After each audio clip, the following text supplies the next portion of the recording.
Hello दोस्तों, मैं आनंद आप सभी का आपके अपने ऑनलाइन प्लेटफॉर्म लक्ष्य एग्जाम पॉइंट पर स्वागत करता हूं। तो हमने अभी तक ये जाना इतिहास के कितने भाग हैं, हम कितने भागों में बांट कर इसे पढ़ेंगे। और आज हम पढ़ेंगे इतिहास के हमें स्रोत जो हैं वो कहाँ कहाँ से मिलते हैं। आखिर हम इतिहास इतना पुराना जानते कैसे हैं। कुछ तो साक्ष्य होंगे जिसके आधार पर हम इतिहास को जानते हैं, तो कुछ साक्ष्य हैं। हमने वीडियो ज़्यादा लंबी ना हो इसलिए पहले से ही हमने लिख रखा है, सिर्फ आपको बताना है, आप समझ लीजिए।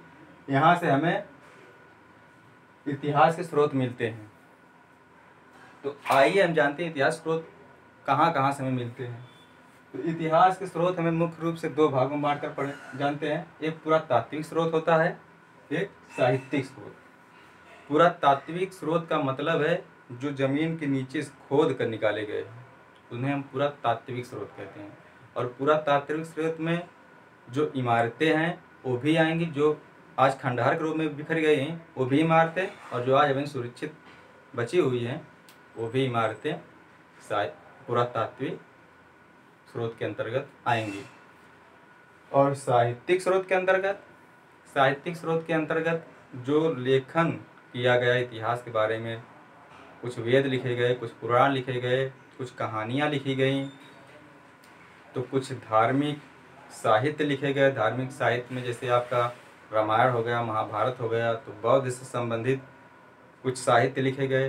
ये सब जो हैं ये साहित्यिक स्रोत हैं।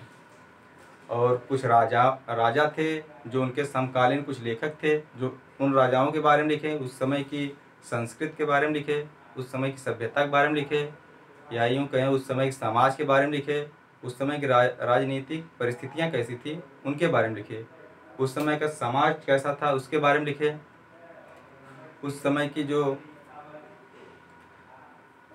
समाज उस समय का जो व्यापारिक मतलब वाणिज्य और व्यापार कैसा था उसके बारे में लिखे। तो इस प्रकार हमें उस प्राचीन काल की जो वाणिज्यिक और व्यापारिक, सांस्कृतिक, सामाजिक, ये सब जो हमें जानकारियाँ प्राप्त होती हैं इन्हीं कारण प्राप्त होती हैं।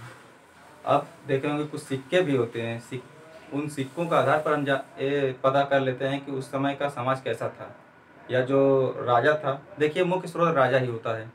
अगर हमें प्राचीन इतिहास जानना है तो मुख्य स्रोत, क्योंकि ज़्यादातर राजा जो थे वो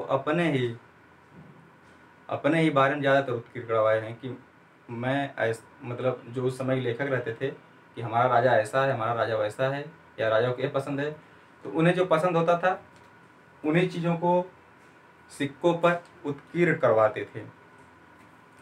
और उन्हीं के आधार पर आज हम पता करते हैं उस समय समाज कैसा था। तो पहले हम ये जान लेते हैं कि कौन कौन से साक्ष्य हैं जो हमें बताते हैं। तो प्राचीन भारतीय इतिहास के स्रोत, साहित्यिक स्रोत, पुरातात्विक स्रोत। तो पहले हम जानते हैं साहित्यिक स्रोत के बारे में।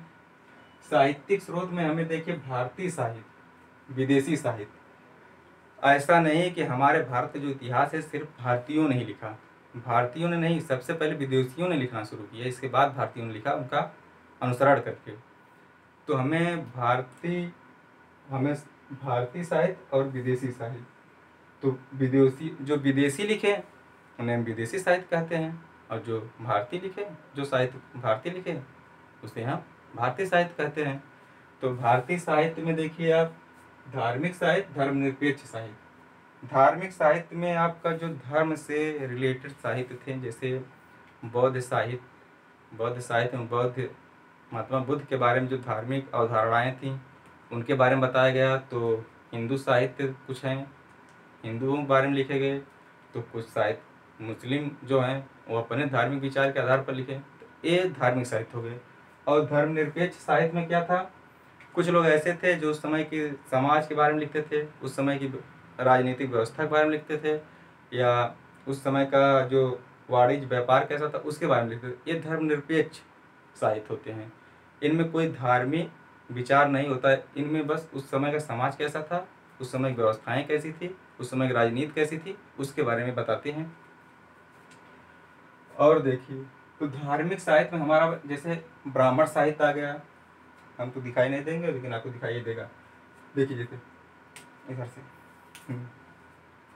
ये ब्राह्मण साहित्य आ गया, बौद्ध साहित्य आ गया, जैन साहित्य। तो ब्राह्मण साहित्य में क्या है? ब्राह्मण साहित्य में जो हिंदुओं का साहित्य है उसे ब्राह्मण साहित्य कहा जाता है। जैसे इसमें वेद है, वेदांग है, उपवेद है, इसमें महाकाव्य जैसे रामायण महाभारत है, और इसी में स्मृत है, नारद स्मृत, मनु स्मृत, और इसी में आरण्यक है, और इसी में उपनिषद है, पुराण है। तो इस प्रकार से जो ये सारे साहित्य हैं या जो ये सारे महाकाव्य हैं वो ब्राह्मण साहित्य के अंतर्गत आते हैं। और बौद्ध साहित्य जो बौद्ध धर्म से संबंधित है उन्हें बौद्ध साहित्य कहते हैं। जैसे बौद्ध साहित्य में सुत्त पिटक है, और विनय पिटक है, अधिधम्म पिटक है, बुद्धचरित पिटक है। तो ये सारे जो हैं ये बौद्ध साहित्य के अंतर्गत आते हैं। और जैन साहित्य के अंतर्गत जैसे भगवती सूत्र है, कल्प सूत्र और भद्रभाव चरित, ये जो सारे हैं ये जैन साहित्य के अंतर्गत आते हैं। और धर्मनिरपेक्ष साहित्य के अंतर्गत जैसे कल्हड़ थे, कल्हड़ ने, इनके बारे में देखिए जितने हम बता रहे हैं इन सब के बारे में क्रमशः आगे हम पढ़ते चलेंगे। तो कल्हड़ जो थे इन्होंने राज तरंगड़ी का लेखन किया। तो राज तरंगड़ी के बारे में उस समय समाज कैसा था, उस समय की राजनीति कैसी थी, उसके बारे में बताए। इसी प्रकार कौटिल्य थे, इन्होंने अर्थशास्त्र लिखा। तो इन्होंने मौर्यकालीन राजनीति, मौर्यकालीन व्यवस्था, मौर्यकालीन समाज, उसके बारे में इन्होंने बताया। फिर कालिदास थे, तो इन्होंने अभिज्ञान शाकुंतलम लिखा, और मेघदूत लिखा, रघुवंश लिखा। तो अभिज्ञान शाकुंतलम में शकुंतला और एक राजा थे, उनका क्या नाम है, भरत के पिता, याद नहीं आ रहा हमें इसमें, तो उनके बारे में लिखा गया है। इसी प्रकार विशाख दत्त थे, इन्होंने मुद्रा राक्षस लिखा। तो ये जो हमारे हैं ये भारतीय साहित्य थे, और इस भारतीय साहित्य में धर्म साहित्य और धर्म निरपेक्ष साहित्य। अब इसी प्रकार कुछ विदेशियों ने विदेशी साहित्य लिखा, जैसे कुछ यूनानी रोमन लेखक। भारत में सबसे पहले यूनानी ही आए, और यूनानियों ने हमें लेखन करना सिखाया, मतलब जो इतिहास लिखना उन्होंने ही सिखाया। सबसे पहले इतिहास लिखना यूनानी और रोमन ही जानते थे। हेरोडोटस जो हैं, यहाँ कहीं लिखा है, यहाँ हेरोडोटस को इतिहास का पिता इसीलिए कहा जाता क्योंकि सबसे पहले इतिहास लिखना इन्होंने हमें सिखाया, समाज दुनिया को सिखाया। तो इसमें देखिए जैसे मेगास्थनीज हैं, हेरोडोटस हैं, निर्याकस हैं, टालमी हैं। तो ये जो थे यूनानी लेखक थे। हम जब इतिहास क्रम से पढ़ते चलेंगे तो इन सब के बारे में हम जानते चलेंगे, क्योंकि ये सब भारत में आए, किसी राजा के समय में आए हैं, इसलिए हम इनके बारे में विस्तृत जानकारी वहाँ लेते चलेंगे। इन्होंने क्या किया, कितने समय तक भारत में रहा, कौन कौन से पुस्तकें लिखी, उसके बारे में जानेंगे। और अरबी लेखक, जब अरबी लोग आक्रमण किए या अरब से जब कोई व्यापारी भारत में व्यापार करने के लिए आते थे तो उनके साथ कुछ लेखक भी आते थे। कुछ लेखक आए यहीं पर रह गए या फिर यहाँ से फिर चले गए, तो दोनों प्रकार के थे। तो उन लोगों के द्वारा कुछ साहित्य लिखे गए। तो उसमें देखिए अलबरूनी थे, अलमसूदी थे, इब्न बतूता थे। इसी प्रकार चीनी लेखक थे। चीनी लेखक में इत्सिंग, ह्वेनसांग, फाहियान, ये सारे जो हैं ये जितने थे ये सभी साहित्यिक स्रोत हैं हमारे। हमें यहाँ से इन साहित्यों के माध्यम से हमें प्राचीन भारत की इतिहास के बारे में जानकारी मिलती है। इसी प्रकार से कुछ पुरातात्विक स्रोत हैं। और पुरातात्विक स्रोत में जैसे देखिए अभिलेख क्या होता है? अभिलेख, शिलालेख दो होते हैं। तो शिलालेख जो होता है बहुत बड़ा बड़ा होता है, जैसे बड़े बड़े पत्थर हैं, उस पर किसी राजा ने या फिर किसी कारीगर ने उस समय के समाज के बारे में, उस समय के इतिहास के बारे में या फिर उस समय की राजनीति के बारे में उत्कीर्ण कर दिया। पत्थर है, पत्थर पर तो स्याही से लिखेंगे नहीं, उस पर उत्कीर्ण किया जाता था। मतलब जैसे आजकल मंदिर बनाए जाते हैं ना पत्थर के, तो उन्हें तराशा जाता है, तब बनाया जाता, तराश कर उसमें उत्कीर्ण किया जाता था, उसमें लिखा जाता था। तो ये अभिलेख के अंतर्गत आते थे। मुहरें थी, कुछ राजा ऐसे थे जो अपने समय में मुहरे मुहरे जैसे कुछ मुहरों का प्रयोग किया करते थे व्यापार के लिए। तो उन मुहरों से भी हमें कुछ जानकारी मिलती है। सिक्के भी थे, कुछ राजा थे वो व्यापार के लिए, वाणिज्य के लिए सिक्कों का उपयोग करते थे, ताकि जो वस्तु विनिमय है इसे रोका जा सके। क्योंकि वस्तु विनिमय में देखिए, हमारे पास कोई वस्तु है वो गुणवत्तापूर्ण है और आपके पास कोई वस्तु गुणवत्तापूर्ण नहीं है, और आपको वो गुणवत्तापूर्ण वस्तु चाहिए और हमारी गुणवत्तापूर्ण जो वस्तु है वो उतनी है जितनी आपके पास दूसरी वस्तु है। क्यों दोनों वस्तु की तुलना नहीं कर सकते, एक की कीमत ज़्यादा, एक की कीमत कम। मान लीजिए हमारे पास सोना है 1 किलोग्राम, मान लीजिए जैसे है, और इसी प्रकार आपके पास 1 किलोग्राम कोई अनाज है। तो हमें जब आपसे अनाज लेना होगा, हमें आपको सोना देना होगा, तो हम कैसे देंगे? 1 किलो सोना दे नहीं सकते क्योंकि इसकी कीमत बहुत ज़्यादा होती है। तो इसलिए कुछ राजाओं ने इस वस्तु विनिमय को आसान बनाने के लिए सिक्कों का उपयोग किया। आज तो हम सिक्के, करेंसी का उपयोग करते हैं। उस समय करेंसी नहीं थी, सिक्के ही थे, धातु के बनाए जाते थे। कुछ सोने के थे, कुछ चांदी के थे, तो कुछ कांसे के थे। इस प्रकार से सिक्के थे। तो चित्रकला आप जानते होंगे, गुफाओं नाम सुना होगा, अजंता गुफा, या फिर अजंता गुफा का नाम सुना होगा, भीमबेटका गुफा का नाम सुना होगा। तो इन गुफाओं में कुछ चित्रकारियाँ की गई हैं। कुछ चित्रकारियाँ ऐसी हैं जो पत्थरों पर उत्कीर्ण करके की गई हैं, या कुछ चित्रकारियाँ ऐसी हैं जो पत्थरों की मूर्तियाँ बनाकर बना दी गई हैं। जैसे आगे जब आप पढ़ेंगे तो सिंधु सभ्यता से नर्तकी की मूर्ति प्राप्त हुई है, नर्तकी की मूर्ति प्राप्त हुई। वो मूर्ति थी, वो भी एक चित्रकला है। कुछ चित्र जो थे ऐसे दीवारों पर बना दिए जाते थे, जैसे आप किताबों में देखते हैं चित्र में। जैसे मान लीजिए हमने इस पर कोई चित्र बना दिया, वो एक चित्र हो गया।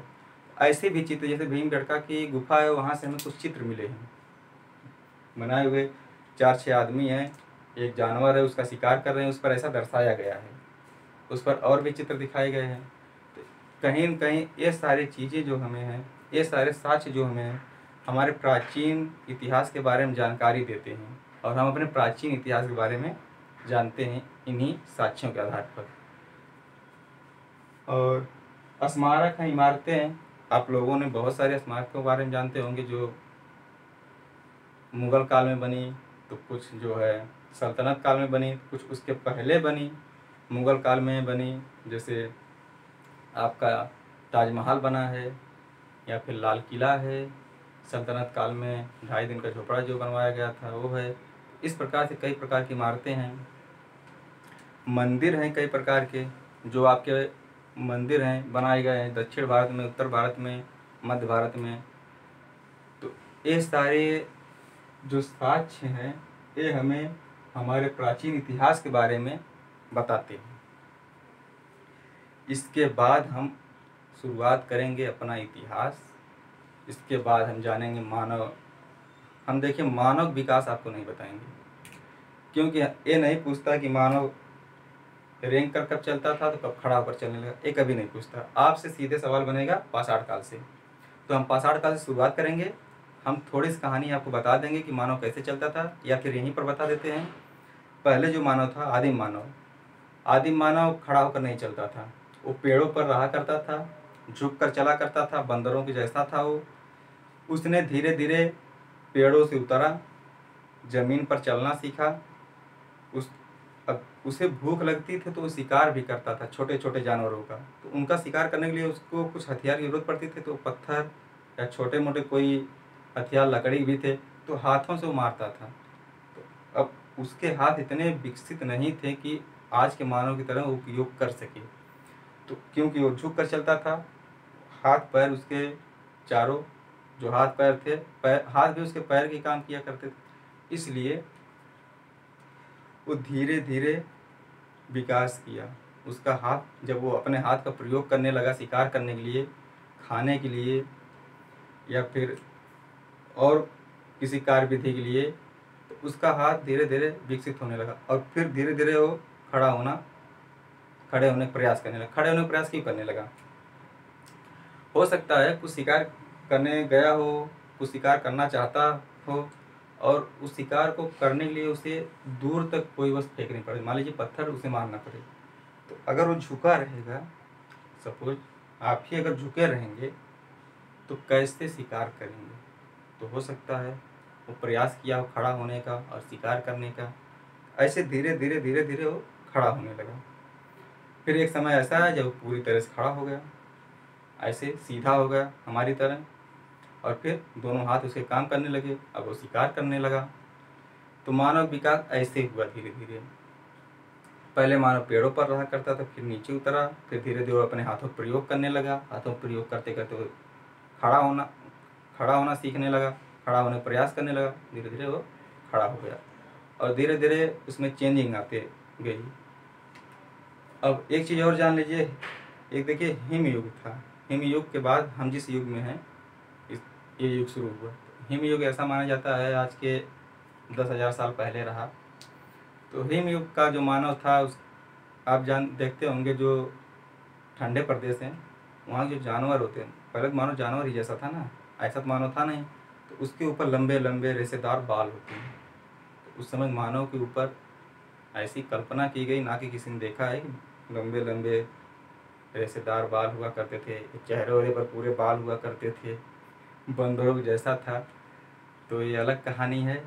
हम आपसे कल मिलेंगे पाषाण काल के साथ, पाषाण काल के बारे में बताएंगे और पाषाण काल के बारे में पढ़ेंगे। पाषाण काल एक लंबा चैप्टर है, थोड़ा हो सकता है उसमें 2, 3, 4 वीडियो तक बन सकती है। और एक चीज़ और, पाषाण काल शुरू करने से पहले हम आपको एक चीज़ बता दें यहीं पर।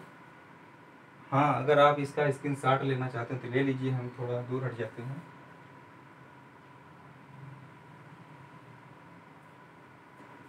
तो ले लिया हमने, आप तो ले लिए होंगे।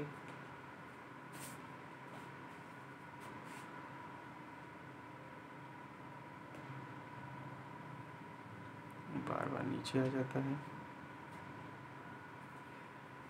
हाँ सॉरी, अकेला हूँ इसीलिए थोड़ा प्रॉब्लम होती है, बार बार नीचे हो जाता है, जो बेयरिंग है उसकी घूम जाती है।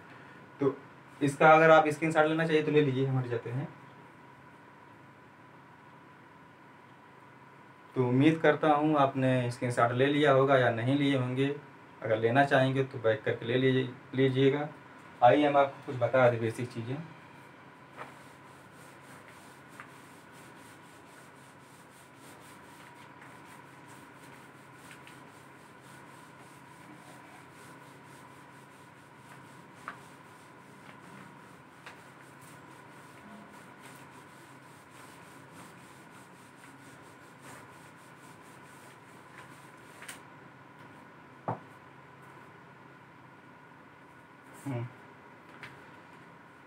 जब हम इतिहास शुरू करेंगे तो आपको BC ईस्वी ये 2 चीज़ें मिलेंगी।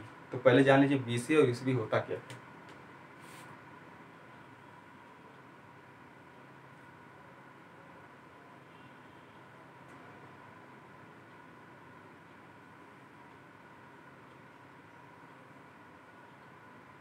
AD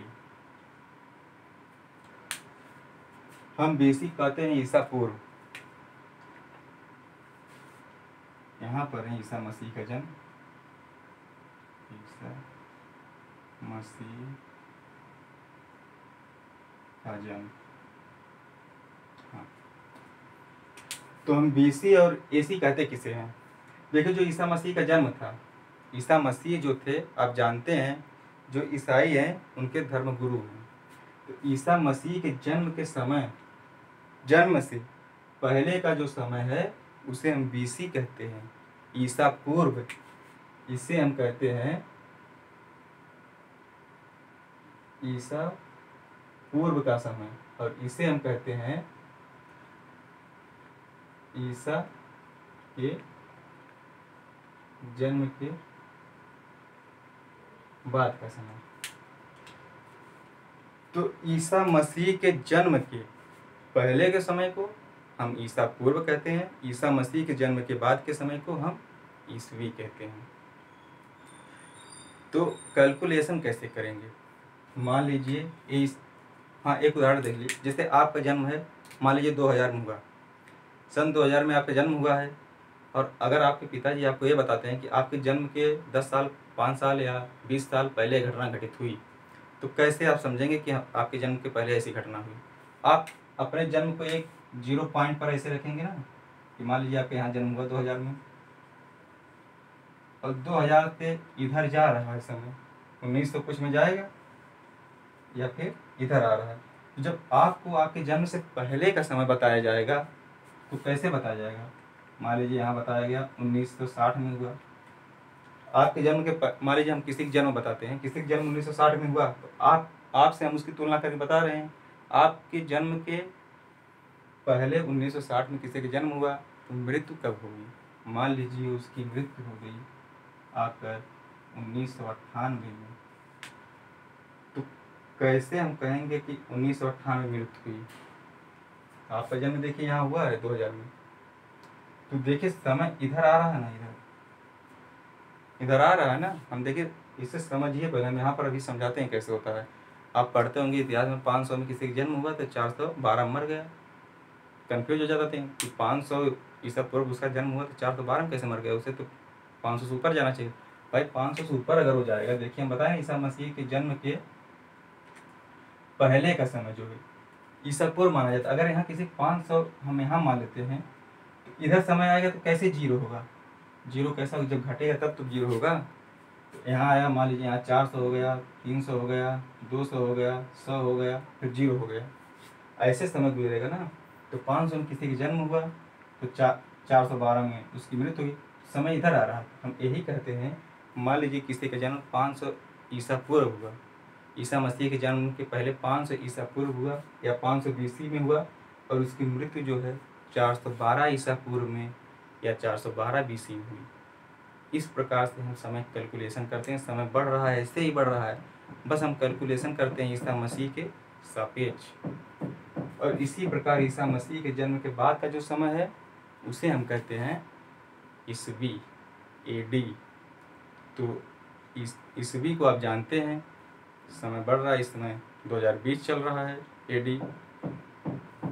तो इनके जन्म के बाद के समय को हम AD कहते हैं, पहले समय BC। आपको ज़्यादातर BC मिलेगा किताबों में, AD मिलेगा, ऐसे नहीं लिखा रहेगा ईसा पूर्व, या ये जो उसमें फैक्ट लिखे रहेंगे वहाँ पर मिलेगा ईसा पूर्व। तो उम्मीद करता हूँ कि यह आपको समझ में आया होगा। हमने जो चार्ट बनाया वो भी आप देखे होंगे, वो भी आपको समझ में आया होगा। तो हम इसी के बाद जानेंगे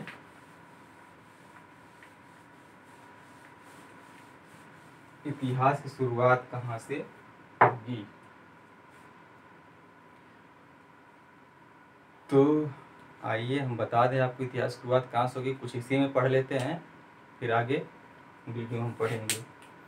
तो हम शुरुआत करेंगे आपका पाषाण काल से। पाषाण काल से शुरुआत करेंगे, इसे हम कहते हैं इंग्लिश में स्टोन एज।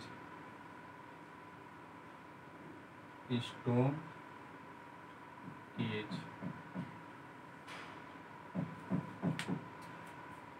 पाषाण काल को हम 3 भागों में बांट कर पढ़ेंगे। एक तो पूरा पाषाण काल, पूरा का मतलब होता है बहुत प्राचीन, बहुत पुराना, पूरा पाषाण काल, मध्य पाषाण काल और नव पाषाण काल। मध्य पाषाण काल जो है वो नव पाषाण काल और पूरा पाषाण काल के बीच का जो समय है उसे मध्य पाषाण काल कहते हैं।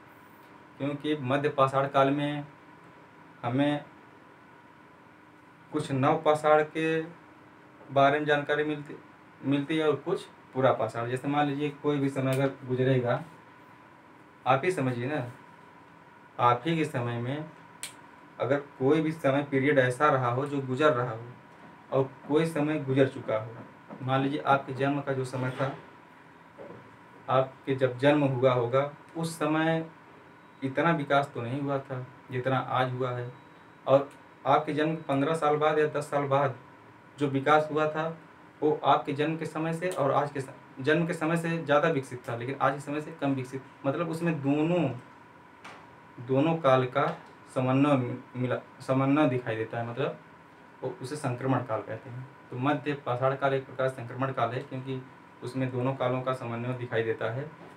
तो आइए हम जानते हैं पाषाण काल कितने भागों में है।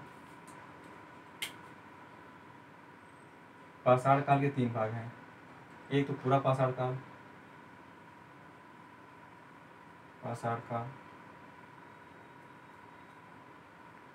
इसे देखिए हम कहते हैं पैलियोलिथिक एज। पैलियोलिथिक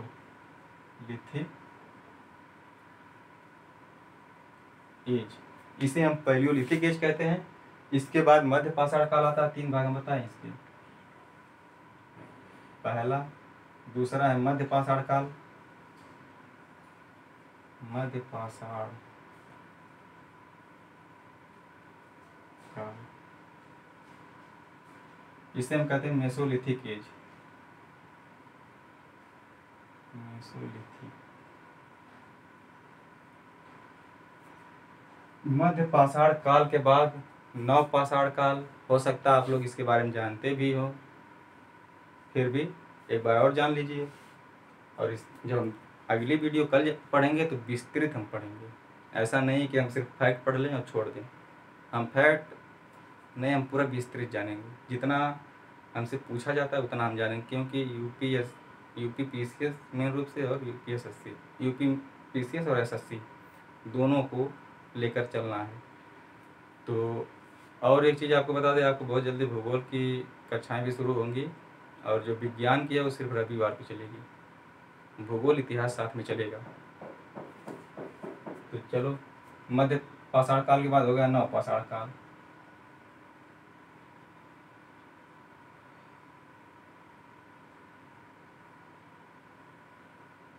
नव पाषाण काल को हम कहते हैं नियोलिथिक एज।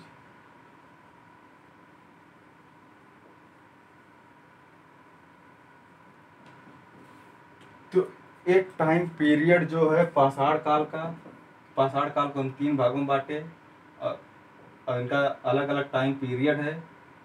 इनके बारे में हम कल बात करेंगे और विस्तृत पढ़ेंगे। हाँ, पूरा पाषाण काल के भी 3 भाग होते हैं। इसी समय उसे भी जान लेते हैं, ताकि हम आगे जब शुरुआत करें, कल शुरुआत करें, तो ये चीज़ें हमें ना पढ़नी पड़े। इसके आगे हम सीधे अपना चैप्टर शुरू करेंगे, चैप्टर से पढ़ाई शुरू कर देंगे। तो जो कुछ आज जानना था उसे आज जान लेते हैं। 2 वीडियो में हम बेसिक चीज़ें जान लेते हैं। तो इसका भी 3 भाग है। और एक चीज़, हाँ, इनको के 3 भाग में बांटा गया। हमने पहले वीडियो में आपको बताया था, जब भी कोई काल का बंटवारा करते हैं किसी समय का, कोई न कोई मुख्य कारण होता है बड़े समाज पर, उसका एक बड़े समूह पर प्रभाव होता है उस समय का। इसलिए उसमें एक परिवर्तन होता है और विस्तृत परिवर्तन होता है, तभी हम उसे अलग अलग कालखंडों में बांट देते हैं। तो पाषाण काल जो है उसमें भी अलग अलग समय में अलग अलग परिवर्तन हुए, इसीलिए उसे हम अलग अलग बांटते हैं। जैसे मान लीजिए पूरा पाषाण काल का जो मानव था वो सिर्फ पत्थरों का प्रयोग करता था। उसे बड़े बड़े पत्थर प्रयोग करता था, काफ़ी बड़े बड़े पत्थरों का प्रयोग करता था। मध्य पाषाण काल में उसके जो औजार थे वो कुछ छोटे हो गए। पहले मान लीजिए वो इतना बड़ा पत्थर उठाता था, किसी जानवर को फेंक देता था, मर जाता था। वो हथियार बनाता था, पता चला इतना मोटा मोटा हथियार बना रहा है। तो इसके बाद जब परिवर्तन आया मध्य पाषाण काल में, वो छोटे छोटे हथियार बनाने लगे, और इतना बड़ा पत्थर उठाने की जगह वो बड़े बड़े मतलब भाला टाइप के बनाने लगे, हड्डियों का हथियार बनाने लगा। तो ये अंतर यहाँ देखने को मिला, इसीलिए इसे हम अलग मान लेते। और नव पाषाण काल में मानव खेती करना शुरू कर दिया, अस्थायी निवास में रहने लगा, उसके जो औजार थे वो और एथेंटिक हो गए। इस प्रकार उसका विकास हुआ, इसीलिए इसे 3 भागों में बांटा गया है। और हमें जो एक चीज़ और जानिए, जो हमें जानवर, जो पशुपालन है वो हमें इसी काल में मिलेगा, इसी काल के अंत में मिलेगा, मध्य पाषाण काल के अंत में मिलेगा। जब नव पाषाण काल की शुरुआत होने वाली रहेगी उस समय मिलेगा। और नव पाषाण काल में पशुपालन और खेती, इसमें विशेष रूप से खेती मानव करना शुरू कर देता है नव पाषाण काल में। और पशुपालन जो है यहाँ से निरंतर यहाँ चला आएगा, इसलिए पशुपालन में निरंतरता बनी रहती है मध्य पाषाण काल से नव पाषाण काल के बीच तक, और आज तक पशुपालन होता है। तो एक चीज़ और बता दें हम आपको कि आप कैसे जानेंगे कि उस समय संस्कृति कैसी थी। आपने कभी जनजातियों को देखा है जो जंगलों में रहा करती हैं? सुना होगा, जानते होंगे आप, बहुत सारी मूवियाँ देखी होंगी आपने। उसमें जनजातियाँ जो रहती हैं वो जंगलों में रहती हैं, जानवरों का शिकार करती हैं, देखे होंगे उनके हथियार कैसे कैसे रहते हैं, वो जानवरों को मार कर खाते हैं, वो पेड़ों पर रहते हैं या फिर पेड़ों के नीचे रहते हैं या फिर गुफाओं में रहते हैं। ऐसी मूवी आपने देखी। उस समय का समाज ऐसा ही था। इसी पर हम बात करेंगे कल कि कहाँ रहता था, कैसे रहता था। और देखे होंगे आप, वो जानवरों का शिकार समूहों में किया करते थे और उसे उसका भक्षण किया करते थे। और वो बड़े बड़े जानवरों के शिकार अकेले नहीं किया करते थे, समूह में किया करते थे। आपने ऐसे भी मतलब बहुत सारी मूवियाँ देखी होंगी जिसमें दिखाया गया होगा ऐसे। हॉलीवुड की मूवियाँ ज़्यादातर ऐसी होती हैं। तो और हम क्या बताने वाले थे इसमें? हाँ, पूरा पाषाण काल के बारे में कितने प्रकार का होता है, तो आइए जान लेते।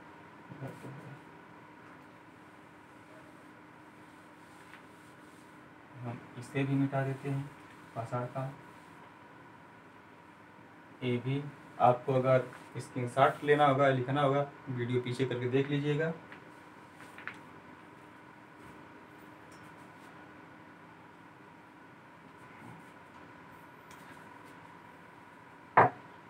इसके भाई 3 भाग होते हैं, देखिए। एक तो होता निम्न पूरा पाषाण काल।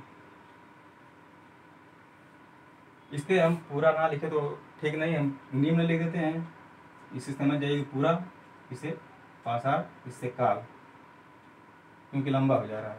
निम्न पूरा पाषाण काल। इसी प्रकार से है मध्य पूरा पाषाण काल, मध्य पूरा पाषाण काल। इसी प्रकार से उच्च पूरा पाषाण काल। तो पूरा पाषाण काल हमने देखा, पाषाण काल के 3 भाग, पूरा पाषाण काल, मध्य पाषाण काल और नव पाषाण काल। और फिर इसके बाद हम पूरा पाषाण काल में देख रहे हैं 3 भाग इसके, निम्न पूरा पाषाण काल, मध्य पूरा पाषाण काल, उच्च पूरा पाषाण काल। तो इन्हें हम क्या क्या कहते हैं इंग्लिश में? इसे हम कहते हैं lower palaeolithic age, palaeolithic age. इसे हम मिडिल पैलियोलिथिक एज कहते हैं, मिडिल पैलियोलिथिक एज। और इसी प्रकार इसे हम कहते हैं upper palaeolithic age, upper palaeolithic age. हो सकता है आपको बोरिंग लगे अभी, लेकिन आगे मज़ा आएगा, कल से मज़ा आएगा, क्योंकि कल से कहानी शुरू होगी। हालांकि ये भी कहानी थी। देखिए, कोई भी सब्जेक्ट आप पढ़िए अपने दैनिक जीवन से जोड़कर पढ़िए। जैसे हम अभी इसके बारे में जब बताएंगे कल, तो क्या बताएंगे, जनजाति के बारे में ना। अभी हम बताया आपको कि जो जनजाति मूवियाँ हैं हॉलीवुड की, आप देखिए सेम वैसे यही समाज था उस समय का। लोग जंगलों में रहा करते थे, एक जगह नहीं रहते थे, निवास एक जगह नहीं करते थे, वो अलग अलग जगहों पर रहा करते थे। पता चला यहाँ शिकार किए, यहाँ से फिर दूसरी जगह चले गए। ज़्यादातर वो नदियों के किनारे रहा करते थे और ज़्यादातर वो पर्वतीय ढलानों पर रहा करते थे। जैसे पठार है, पठारी ढलानों पर ज़्यादा रहा करते थे वो, क्योंकि पठारी ढलानों से ही जानते हैं ना, कोई पर्वत है या पठार है, नदियाँ जो है ऊपर से नीचे आती हैं। और जब नदियाँ ऊपर से नीचे आती हैं तो वहाँ पर विविधताएँ पाई जाती हैं, कई प्रकार की विविधता, मतलब कि वहाँ जीव जंतु, पेड़ पौधे, मनुष्य, कई प्रकार के जीव जंतु, पेड़ पौधे पाए जाते हैं।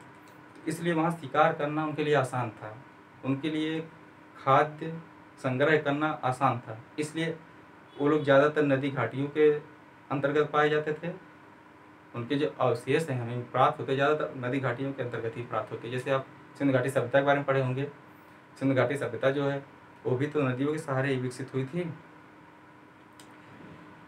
और इसी प्रकार से आप जो नव पाषाण, जो पूरा पाषाण काल के मानव के बारे में पढ़ेंगे, जो इनके साक्ष्य मिलते हैं हमें, जो उपकरण मिलते हैं, वो भी ज़्यादातर नदियों के किनारे ही मिलते हैं या फिर पठारी ढलानों पर मिलते हैं। तो हम आज जाने निम्न पूरा पाषाण काल क्या होता है, मध्य पूरा पाषाण काल, उच्च पूरा पाषाण काल क्या होता है। अब हम कल से आपको एक चार्ट यहाँ पर बनाएंगे, उसमें हम बताएंगे कि पूरा पाषाण, पहले तो हम आपको 5 मिनट एक कहानी सुना देंगे कि उस समय मानव कैसा था, कैसे रहता था, कहाँ कहाँ कैसे कैसे शिकार किया करता था। इसके बाद हम उस चार्ट के माध्यम से आप समझाएंगे कि कहाँ से हमें क्या प्राप्त हुआ, कैसे कैसे हमें जानकारियाँ मिलती हैं कि पाषाण काल था। कहने का मतलब कि एक ऐसा भी काल था जो पत्थरों का काल था। तो उसके बारे में हम आगे जानेंगे। इस वीडियो में बस इतना ही। वीडियो लंबी ना हो इसलिए हम आधे घंटे या 35 मिनट की वीडियो बनाना चाहते हैं। तो धन्यवाद। आप हमारे साथ ऐसे बने रहिए, ऐसे आप हमें साथ अपना दीजिए ताकि हम और अच्छा कर सकें। देखिए, आप जितना हमें सपोर्ट करेंगे हम उतना अच्छा करने का प्रयास करते चलेंगे। और आपसे ये उम्मीद भी हमें है कि आप हमारा साथ देंगे। तो थोड़ा वीडियो शेयर भी कर दिया करिए, सब्सक्राइब कर लिया करिए। हम हर वीडियो में तो कहेंगे नहीं, कभी कभी जब लगेगा हमें कि ये कहना ज़रूरी होगा तो हम कह देंगे। तो धन्यवाद दोस्तों।